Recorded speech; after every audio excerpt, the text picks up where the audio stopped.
Hello, my name is Ann Deneberg Feinberg. I was born in Omaha, Nebraska, February 3rd, 1927, at a hospital called, I think my mother used to say, the Swedish Mission Hospital. Let's see, Married? I got married in 1950 to Isidore Feinberg from Philadelphia. I met him because his sister had married a young man from Omaha during the war, and she came to live in Omaha, and when he graduated college, he came here to visit, and I met him where else but at the Jewish Community Center.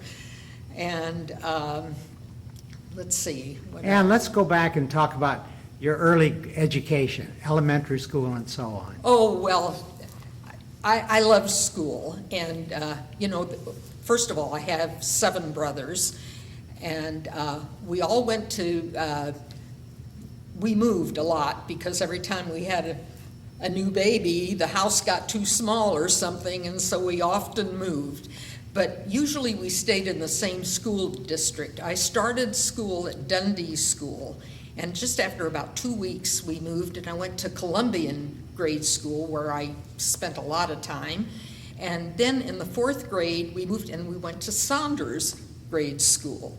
Then we moved again and we went back to Columbian where I graduated. Now the twins and Danny went to Dundee all the way through, but the rest of us were scattered.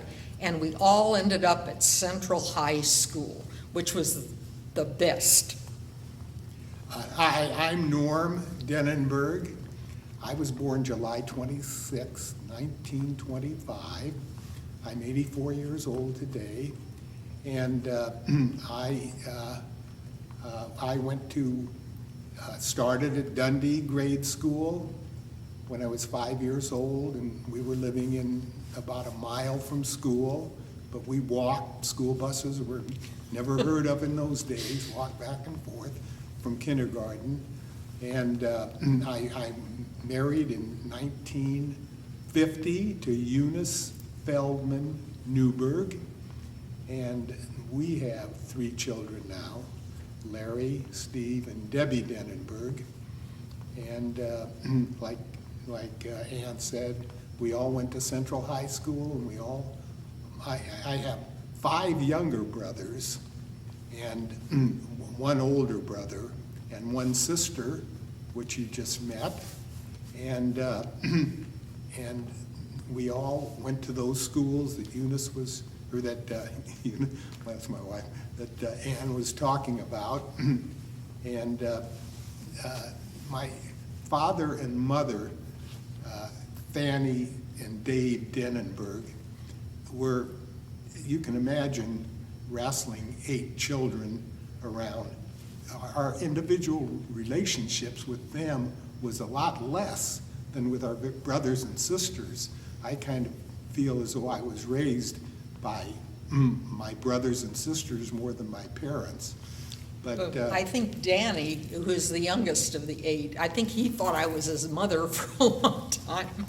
But and the sad thing is my father died when my oldest brother was not yet out of high school, and the youngest were not even in grade school yet. So Danny, I think, was 3, and the twins were 4, and Bernard was like 17. So that even made it worse. I mean, like, I sort of became the surrogate mother, and Norman and Bernard were shuffling the other kids around. But one good thing, we all went to college. 3 of my brothers are MDs, and 2 are lawyers. And somehow there was never a question. You went to school, it didn't matter. I laugh now when I hear people say, oh, I have to tell my kid to study and I have to. Nobody ever told us to do anything. We knew we had to do it and we did it. It was just, that was the way it was.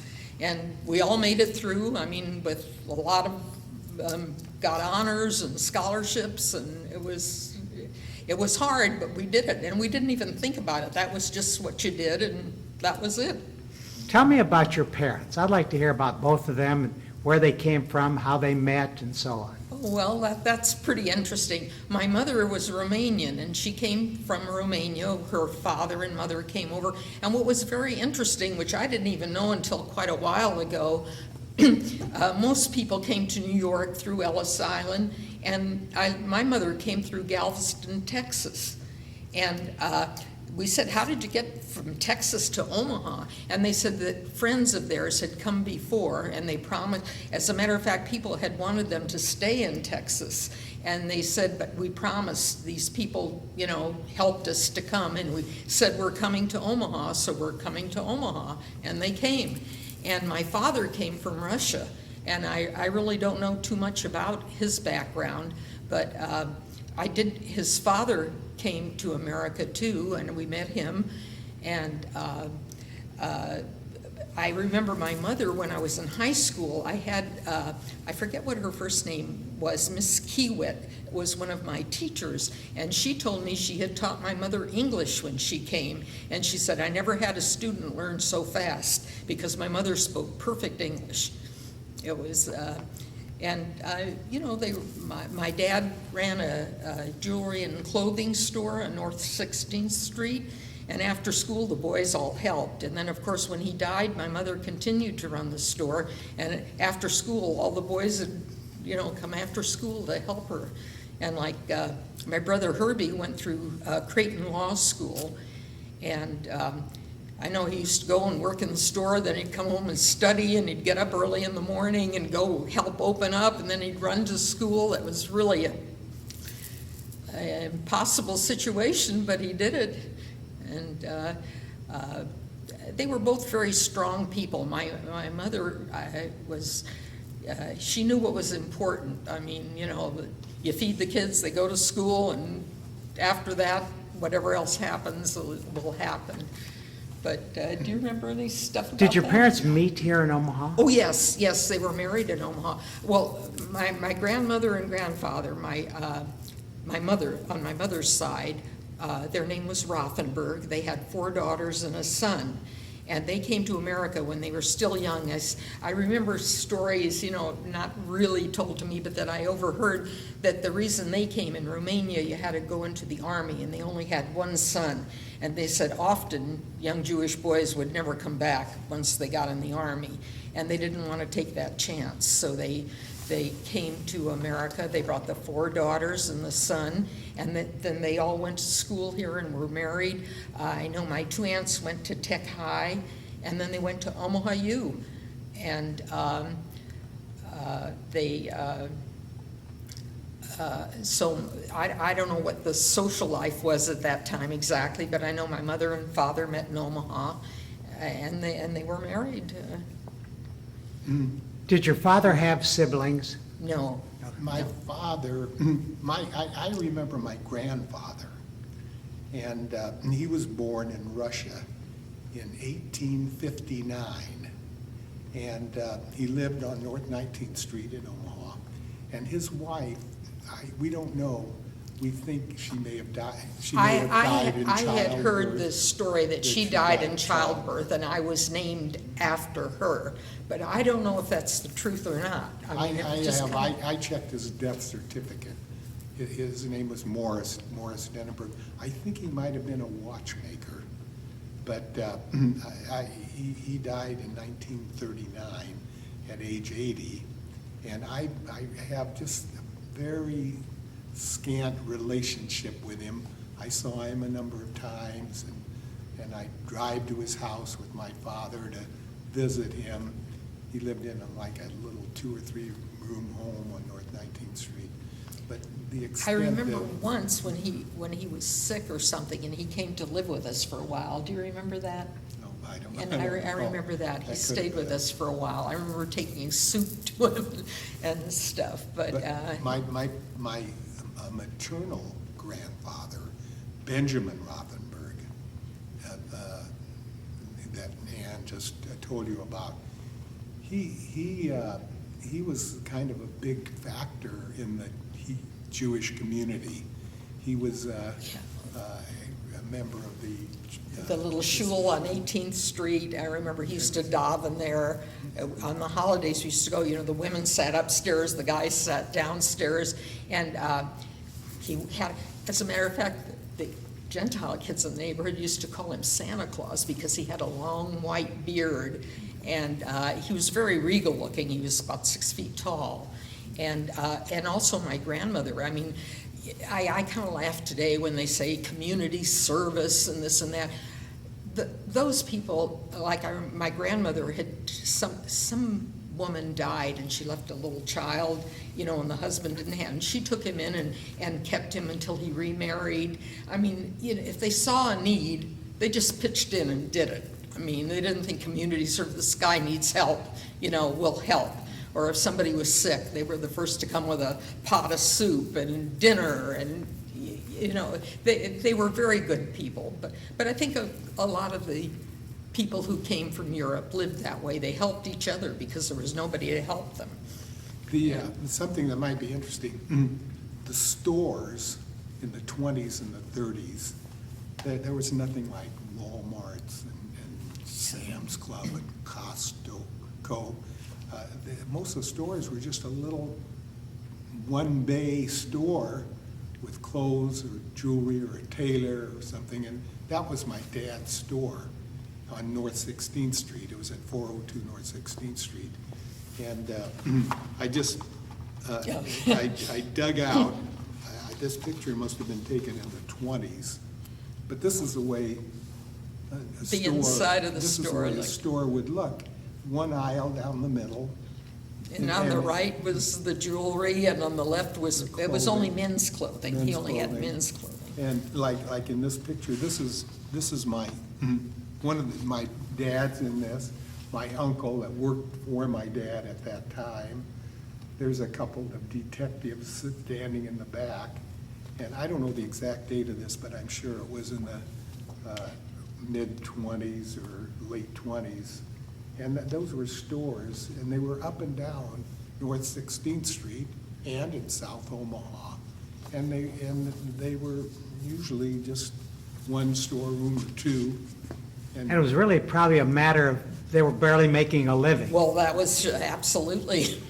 And with a family as large as yours, it had to be very difficult. Yeah, but you know what? They were also very generous, because I can remember if somebody needed something, they'd give it. Or people had come in and they needed something. And I even remember, and this is funny, they talk about Jewish-Christian relationships and all that kind of stuff. I remember my dad giving Father Flanagan clothes for the boys at Boys Town. You just gave, we need a couple sweaters and pants. And I mean, there was no question about, this is charity, or, oh, you need it? Here. How did the two families end up in Omaha? What do you think brought them here? I have no idea how my dad's family ended up here.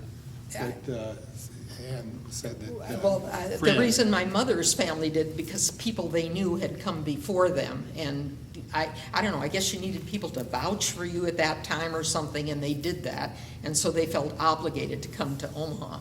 But also reading in history, I have heard that at one time, so many Jews were coming to New York, they wanted to get them through the Midwest and on, and that they were encouraging people to go there, and probably that's how a lot of them got here. But, I don't know that for a fact. I haven't heard their stories. Tell me, what was life like in the house with all the children, your mother, your father had already passed? You know what? It was fun. A lot of fun. Around the dinner table, I mean, we'd all sit and talk and everything, and there were 8 of us, and with my mother, 10, and always there were a couple neighbor kids coming in, or a couple of relatives coming in or something, and there was no going out to restaurants. That was 3 meals a day, every day of the year. It was, I'd describe it more or less like bedlam. And I never don't you remember talking around the table? And I never remember having the door locked. Oh, no. I mean, the door was never locked. And sometimes you'd come downstairs and there'd be somebody you didn't know laying on the couch. But Or sometimes you'd come home and somebody was in your bed and you had to go find another place to sleep. Yeah, but that wasn't, you know, this society wasn't as confined and locked up in quarters the way it is now, you know.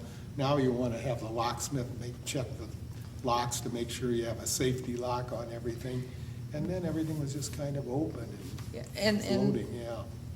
It was also, it seemed, now I don't, maybe it was just our neighborhood or what, it seemed the Jewish community, everybody knew everybody. I mean, so some kid, I don't know, some night he was out and it was too late to go to his house, so he'd come and sleep on the couch. But I mean, no, he was a kid you knew and it didn't make any difference. It was just, that's the way it was. What are your memories of holidays? Oh, they were great. I mean, kept all the, do you remember running up and down the basement changing the dishes at Passover? You got that job. Yeah, They kept all the, well, first of all, my mother's mother and father were very Orthodox. I mean, they walked to the synagogue no matter how far, and I remember walking with them on, sometimes, because I was a girl, they treated me a little different, just a little. And like I would sometimes spend a night at my grandmother's, and then it would be Saturday, and she would get all dressed up, and we would walk to the synagogue. And my grandmother was really unusual because she could read Hebrew, and I mean, she used the prayer book, and she prayed 1,000,000 times a day and knew the prayer for everything before you broke the bread. And Passover, do you remember any of the Passovers? Once our family got so big that we didn't get invited anymore, but you know, sometimes we would be there. And of course the great cooks, all the Jewish dishes, all the good things. But my grandfather would make a Seder, he would fall asleep under the table. It went on for hours. He didn't miss a line. I mean, it was, but, and you know, the house smelled different. There was cooking and and as a matter of fact, I had something very interesting, Hummintaschen, that people make. Usually they're prunes or poppy seed. Well, coming from Romania, they were different. They filled them with nuts and honey, and they're delicious. And as a matter of fact, I didn't even have the recipe. And there's a little girl, she's not Jewish, and my mother had given her husband some Hummintaschen. He loved them so much, she called up, she said, I have to have that recipe. You know, he loves these. And my mother said, well, you know, you throw a little of this. She said, I can't do. So I was living in Philadelphia, and when I came in for a visit, she came and picked me up and picked my mother up, took her to her house and watched my mother make them and wrote down the recipe. And this last Purim, my daughter had a bunch of friends who wanted to learn to make them, and I had a cooking class in her kitchen. We had about 6 girls lined up, and they all had their pots, and I printed out on the computer the recipe, gave them the recipe, and they all baked the Hummintaschen. And they all called up and said they loved them. This wasn't holidays, but the synagogue was 2 blocks from my dad's store. And when they needed a minyan, they'd call my dad to send up one of the boys to make the 10 men for the minyan. But the holidays, I don't remember them that well, but usually it was just for the family. It was entertainment more than prayer. How did your mother manage working in the store, taking care of the children, cooking meals, taking care of a home? You know what? If you'd asked me, I honestly couldn't tell you. It was one of those things, you had to do it, so you did it, you know. And I must say, all the kids helped. I mean, all the kids helped. My brother Herbie, he was so funny. Herbie really took on a lot of the responsibility because, like, I got married and moved away, and there was still, you know, a lot to be done. But Herbie was like, you know, clothes for the kids. At one time, you know, socks, they'd get lost. Well, so Herbie said, you know what, I've got a solution. He went and bought like 2 dozen all black socks, and he said, whichever 2 you pull out, they're gonna match. And I mean, it was a great solution. You know, I don't know, you just did it. And I mean, you know, sometimes if a kid was sick or something, well, you just like I'd stay home with them or something, and everybody took turns doing, whatever, wash needed to be done, whoever was there threw the wash, it just got done, that's all. I'd like to hear a little bit about the rest of the boys in the family. Well, like Ann said, in the 40s, when I got out of school, I was gone. I was in the Navy, and Bernard was in the Army. He was in the Navy. Bernard? Yeah. No, Bernard was in the Army. Okay, we can resolve that. No, I can swear on that. He was in a V12 program. You were in the V5 or V12. No, I know that. I was in Yeah, I was in the Air Force, in the Navy. The Navy Air Force. And my brother was in service, and then Ann got married later, so the family kind of shrunk down. But it was, everybody had their own little arena, and usually it revolved around education. And Yeah. Well, I can tell you this, starting at the bottom. Danny was the youngest. He was an orthopedic surgeon. Michael was the next youngest. He also was an orthopedic surgeon. Michael and Marshall were twins. Marshall became an ear, nose, and throat specialist. Herbie was a lawyer. Norman is a lawyer. Bernard went to law school, but he dropped out, and he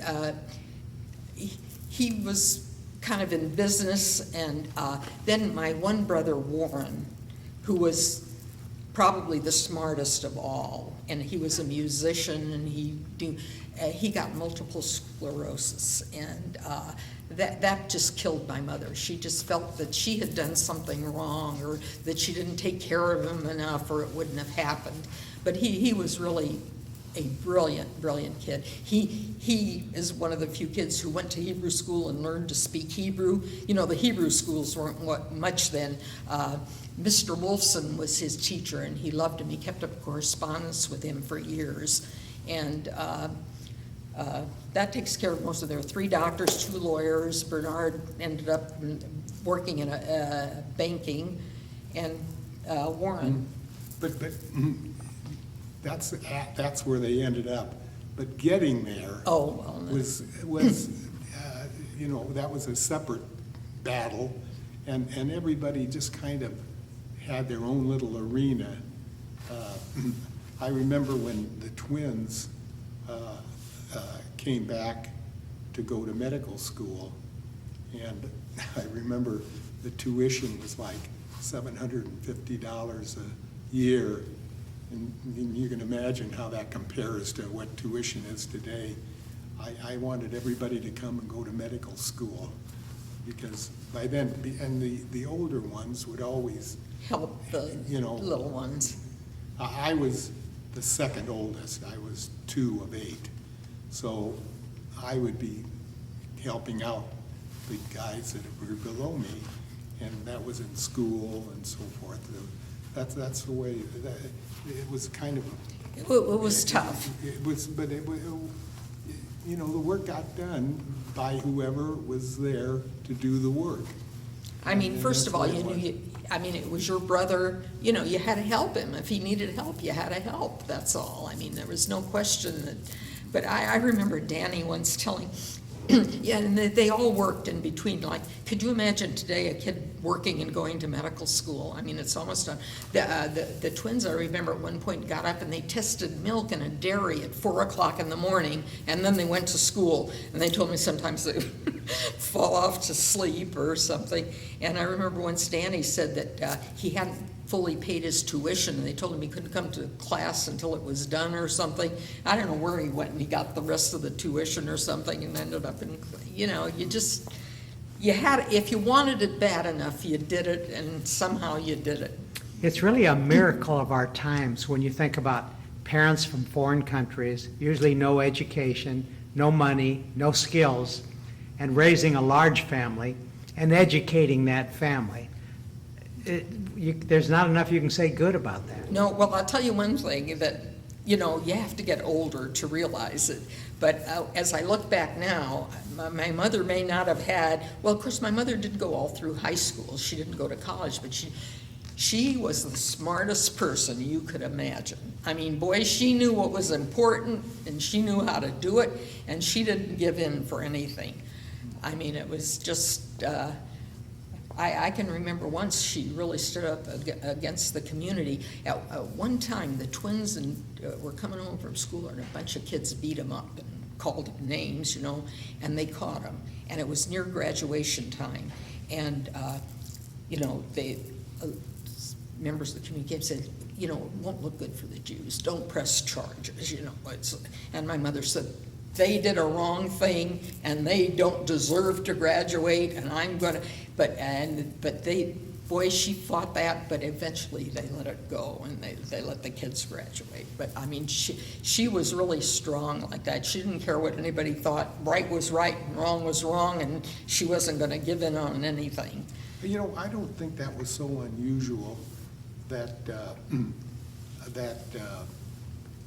our family focused on education. I think that's part of the immigrant mentality. Oh, definitely. Like now, the Asians and the Chinese are always on top of the list when it comes to education because their parents know that's the that only in way. order for them to have the best life, they have to get an education. And it seems like they've taken over where the Jews were or the Italian immigrants or the other immigrants were 50, 60, 70 years ago. That's true, but I think with Jewish people it was a little different. I mean, their focus on education was a little different because they always had the Torah, the kids always learned Hebrew. I mean, it was a little bit different. Maybe you're prejudiced. Let's hear about the nieces and nephews. Yeah, we've got a good crew of I can imagine. because one of my aunts, Annie Rothenberg Zabel, incidentally, this was an interesting thing, and it was all over the newspapers when it happened. My mother had twins, Michael and Marshall. On the same day, her sister had twins. No, Norman, you're wrong. It was 4 days later. A few days later. December 14th, Billy was born, his twin, and December 11th, Okay, our twins. just a few days, they 4 days had difference. twins, just a few days difference. I thought it was the same day, maybe it was a few days difference. But anyway, and that was a national thing in the news.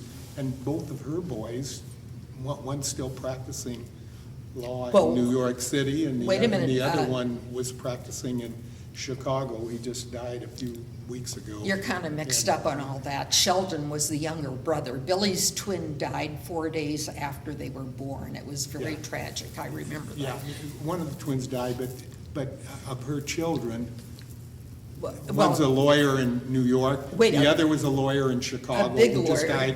Just died recently. And my other aunt, her son's a doctor now in Montana.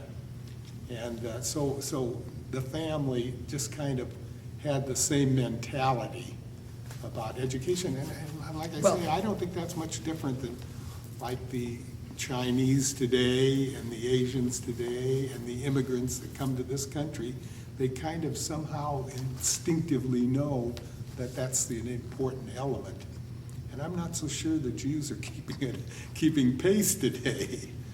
But, you know, we'll see what happens. But You know, as I sit here and I think about the education in your family, that going to college is one thing, but then going on to a professional school, you're adding one thing on top of another. It was not easy. No, it was not. But you know what? In some ways, it was easier than today. I don't know why I feel that way exactly, but it just seemed, because the whole atmosphere was, there wasn't so many distractions, I guess. I don't know. Just like even when the kids were little, I mean, there wasn't a soccer match to run to or a little league baseball. They went in the backyard and threw a ball. The balls used to come through our windows all the time. We lived right next door to Dundee School, and the playground was there, and when they would hit the balls. A lot of times they come right across into our windows. Yeah, it seems like every new nuance kind of complicates the life of the people. When, there was baseball and football and that was it. Now there's God knows how many different things that kids get interested in and take them in different directions, which probably has a good element too. Well, nothing's all good or all bad, No. but Do you guys remember the neighborhood very much where the store was? oh, Yeah, No, the- no, okay. it's North 16th Street in the 20s and 30s and 40s was just a string of stores. I can remember Next door. Lazarowitz Hardware, Ossoff Hardware, The Taylor. Rotella Bakery, which is now a national bakery, had a little storeroom there. Garot's Steakhouse now had a little restaurant. Next to my father's store was a Greenberg grocery store. Syrian named Mohana, had a little restaurant. At the corner was a bar, Heichel's Bar. I could. It was just a little If I community. had a 1930s city Phone. directory, you could go down that whole street from, starting at Dodge, there were usually small department stores. And the king, of course, was Brandeis at that time. And going the other way, there was just a string of clothing, jewelry, Taylor. tailors, and that was the way it was. And the Union Pacific Yards, which have now moved to Atlanta, I think, occupied maybe 50 acres of land. And they used to build the steam engines and so forth. And they used to provide a lot of money and a lot of business for that area. And they had apartments there, and it was really a thriving place for those years. And the downtown, we were talking about it just recently. When you got past 40th Street, you were in West Omaha, and when you got past 72nd Street, it was farmland. And now you can drive for miles and miles, and it's full of buildings and homes, and it's just a different city altogether. It doesn't resemble Omaha of the 30s and 40s. Not at all. I remember when we were little, and sometimes on a Sunday, my father had an Oakland. I don't know if anybody even knows what an Oakland is anymore. And he would take us for a ride, and we'd go way out in the country to Boys Town. That was a really far drive. And How did he get everybody into the car? oh, we sat on top of each other. It was, kids are little. We didn't have seat belts then, and we didn't. Somehow we all got in, and we would go for a ride. And if you were going 20, 25 miles an hour, you were really moving. And, those cars in those years. But, Now, did you get together with the rest of the family often? Well, of course, weddings, bar mitzvahs, all that, and in between, and that's why I'm here now, because Eunice said, you know what, we haven't seen each other for a while, and she called everybody, and my brother Michael's flying in from California, and my niece Diane, Eunice is picking her up right now, and who well, else is coming? you should interview Michael and get the view from the bottom. Yeah, boy. This is the view from the top. It's different, I'm sure. I'm sure it's very different. Yeah. But, Yeah, by the time he came along, the older ones were starting to leave, weren't they? yeah, I was in the Navy, and I graduated in grade school in '39, and I think Michael and Marshall were born in No, but they were born in 36, in 1936. 36, so they were 3 years old. I was going into high school. So, And yeah. it was funny too, I remember when Norman came home in a uniform, all that spiffy, it really looked neat. And I remember one of the little kids, 3 or 4 years old, said, oh, when I grow up, I'm gonna be in the Navy. And I said, oh, by then there won't be any wars. Boy, was I wrong. Now, the projection is actually, the twins were born in 1936. 36, and Danny was born In in 38. In 38, and my father died in 41, in 38, 41, 3 years later. Otherwise, there might have been 13, 14 of us, who knows? Well, I just read in the paper, the Omaha World Herald, I think it was, someone just had her 19th child. Oh, God. So he had a ways to go, didn't he? I used to joke with my mother, I used to say, why did you have so many kids? She said, we're trying to get another girl.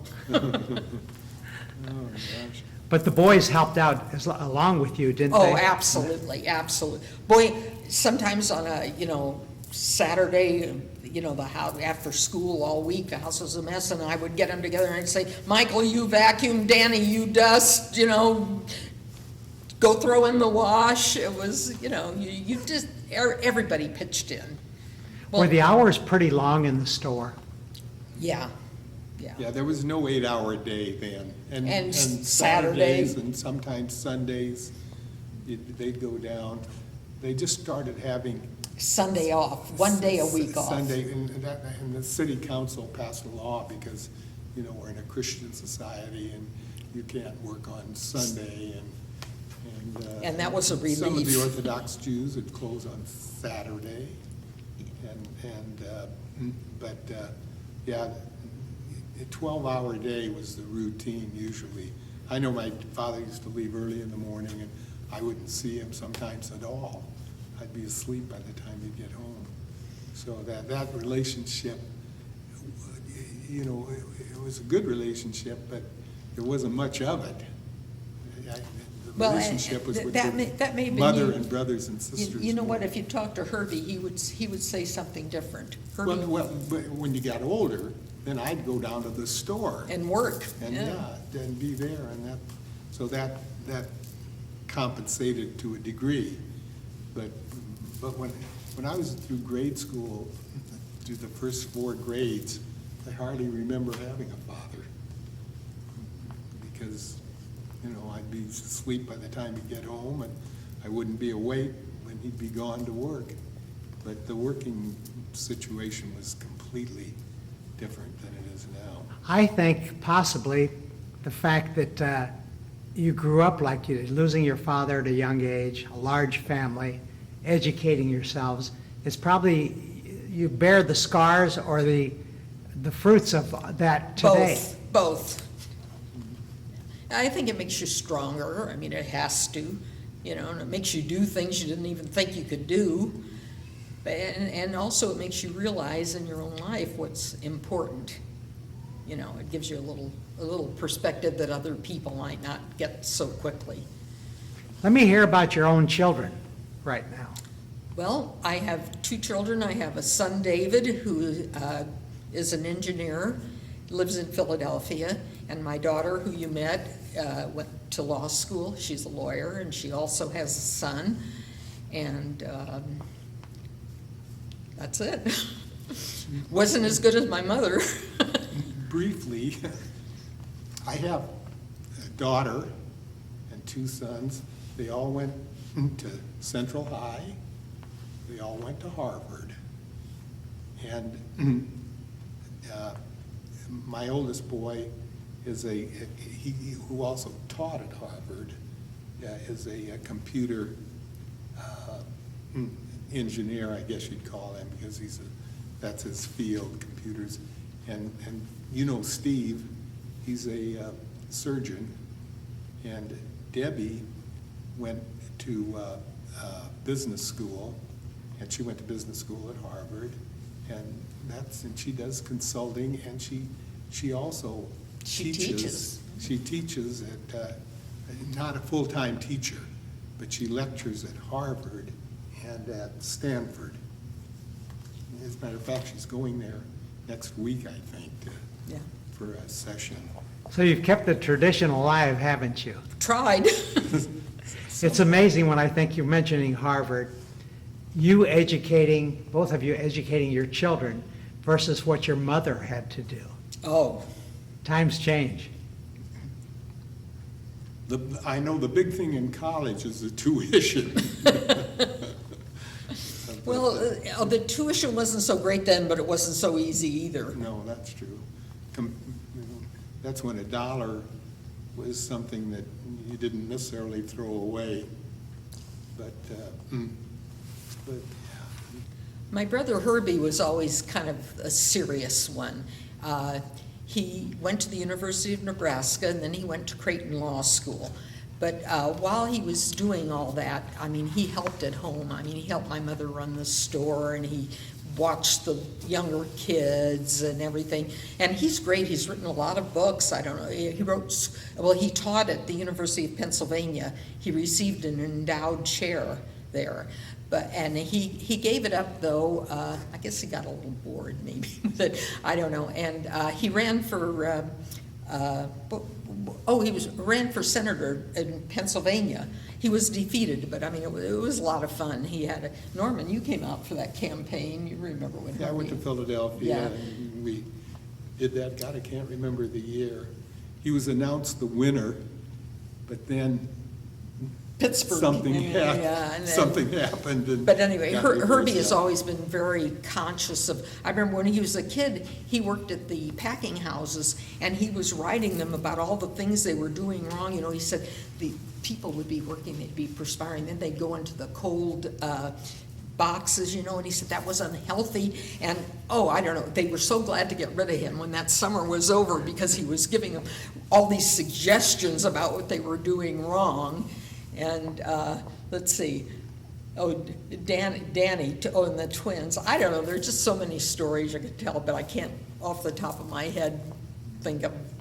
This is off the subject, but before the store on 16th in Chicago, my dad had a tailor shop. He was originally a tailor, and then he migrated into clothing and jewelry. And this is something I just found in my office. This is when he was a tailor at 17th and Chicago Street in Omaha. And this was probably early 20s maybe. And I think it's one of the very few, sometimes, like my father would hate to have his picture taken. And I think that's characteristic of a lot of, there's something in the, Well, Orthodox Jews, you weren't supposed to take a picture, but I don't think, I never considered him that Orthodox. but he had that vein in him somehow. But occasionally we catch him on camera, but not very often. Let's see, Danny? The twins, they were like two peas in a pod. You really couldn't tell them apart. I mean, even my mother once in a while got them confused, but, and they would trade seats in school, you know, and do little things like that. It was funny. I remember once, I think it was when Roosevelt was running for office, and at Dundee School, I guess most of the people were Republican at that time, and the twins told me they held an election, and Michael told me, he said, there were only 2 votes for Roosevelt, and I knew it was Marshall, and Marshall knew it was me, but the rest of the people didn't know it. That's funny, I never heard that. Well, to give my mother a break, her sister, Aunt Ann, lived in Sioux Falls, South Dakota. She would invite my 3 younger brothers. She had 2 kids who were the same age, you know, our twins and her, so who were born 4 days apart, and then the 2 little ones. So I used to put the twins and Danny in the car, and I used to drive. I don't know how my mother let me do it. I was only 16, and I would drive from Omaha to Sioux Falls, South Dakota, and that would be our vacation. And Aunt Annie would really treat us good. The twins and Danny and Sheldon and Billy, I look back now, I wouldn't even do it, and I don't know how I did it then. It was a miracle. We didn't. What car did you take? I don't know, whatever car was there. I think it was an What old year was it? Pontiac. Well, let's see, the twins were about 7 or 8. 36 Pontiac, Yeah. I think. Yeah, Yeah. and I mean, I didn't know how to drive on a highway. It was really something. Once I was going down, I remember a truck driver waved me on. I would probably smacked into something. But we got there and we got back. And that was our big vacation. I did that a couple of times. I took the twins and Danny. And, I don't ever remember going on a vacation.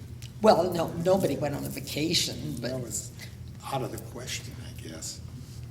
Well, no, you didn't have time to even think about it. I mean, it was, but let's see, what else did we do with it? Well, you know what we used to do? We lived, you know, at 5118 Davenport. That was not far from Elmwood Park. And a lot of times we'd pack a picnic lunch and we'd go down into the park and have a picnic lunch. That was big entertainment. See, I used to do more of that with the little kids. That's, you weren't around for that kind of stuff.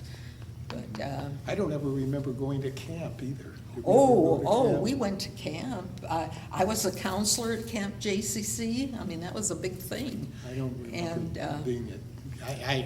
Later I was a counselor at some yeah, camps.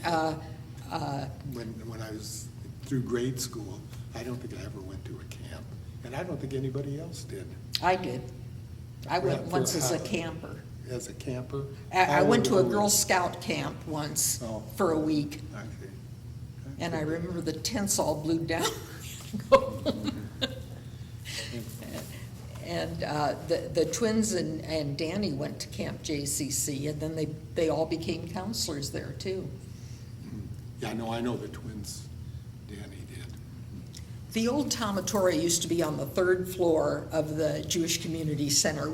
First, like when Bernard and Norman were little, they had a teacher come to a Malamed, what do they call him? I don't know. Come Mr. Mendelson and Mr. Rifkin used to come and give them Hebrew lessons. You know, my two brothers and a couple other kids from the neighborhood. But then they started the Talmud Torah, you know, and they had classes at the Jewish Community Center. And then they also ran a Sunday school. And one of the teachers quit or something, they needed a teacher, and they recruited me. Because I really didn't know anything. I didn't really have a Hebrew education per se, but it was just for kindergarten anyway.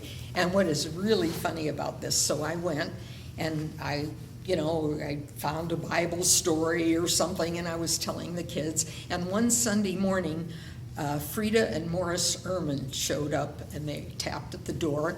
I opened the door, and there they had two little girls who were the cutest things you ever saw in your life. It was Betty and Fran Ehrman, and they wanted to join the class, so I took them in, and they joined the class. And little did I know that 15 years later, my brother Marshall would marry Betty.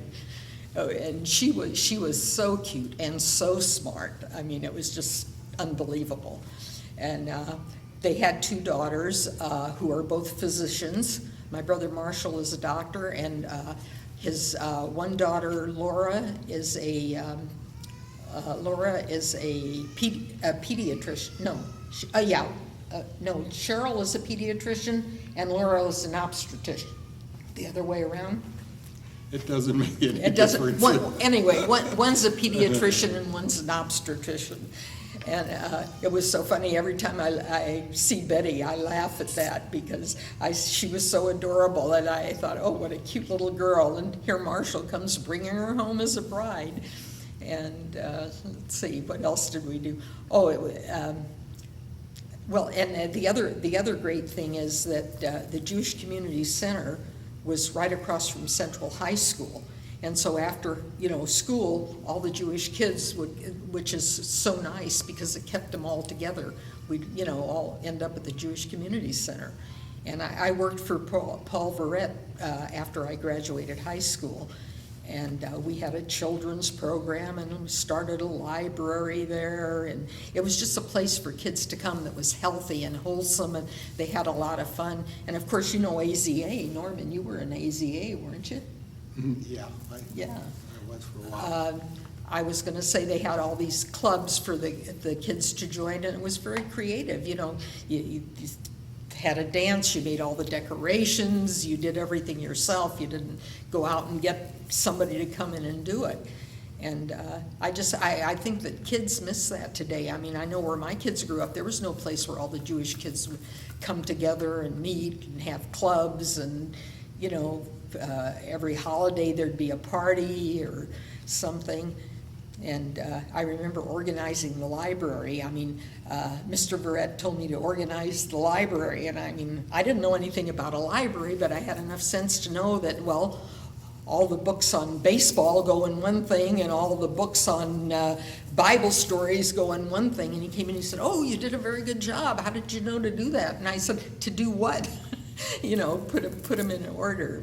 And then now, of course, you have a marvelous, wonderful library here. But that was the start of the little library. And I don't know. We used to end up at the community center after every day at school practically. You'd go over and, you know, meet friends, and it was, and of course they had a swimming pool, which was, you know, unusual then. Mostly the boys went swimming. I don't remember doing that too much, but I know they did. Do you remember anything about that?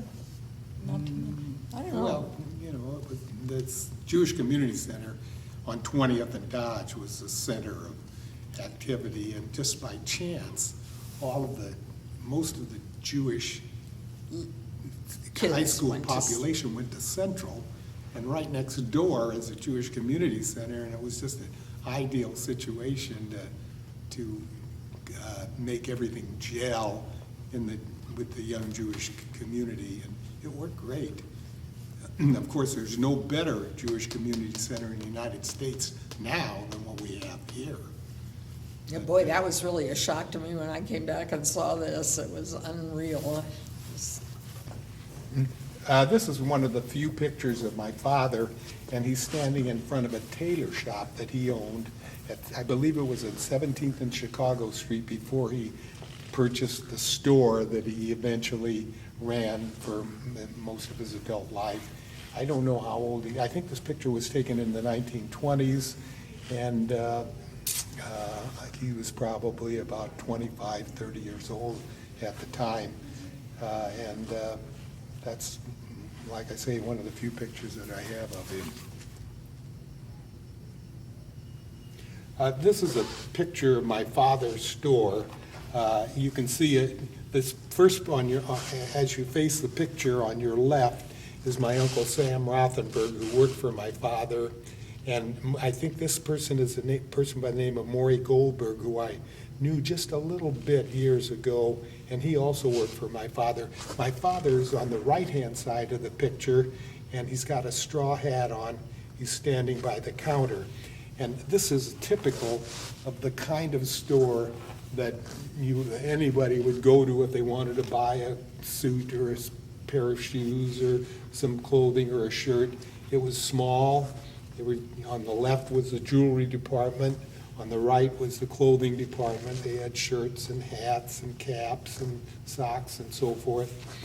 In the back of the picture are these two gentlemen, I'm pretty sure, are detectives, because they would also take in pawn. Small loan stores never, or small loan companies never existed.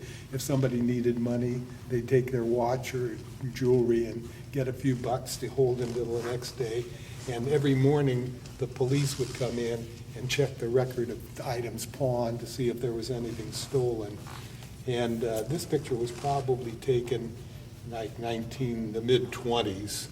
And I remember this because I can remember going to the store in the early 1930s and then working in the store later in the late 30s and early 40s. And that's very typical of the way things were back in the 1920s. We've been here, let's see, oh my goodness, about an hour and 20 minutes. And I've enjoyed, first of all, it took me about 2 years to finally get together with Ben to do this, but I'm very happy I did, because I'd like my family to know that I think they're the greatest family in the world. I wouldn't have any other family, and I hope that someday somebody will get some good information out of this, and it'll be part of the family life, I guess. Thank you. Well, this has been very enjoyable, and I think it's wonderful that somebody is giving their time to record all this, because at some point, everybody is going to love it. And I want my family to know that it's really been a joy to be with every one of them, and that I love them, and I hope we'll see each other very often.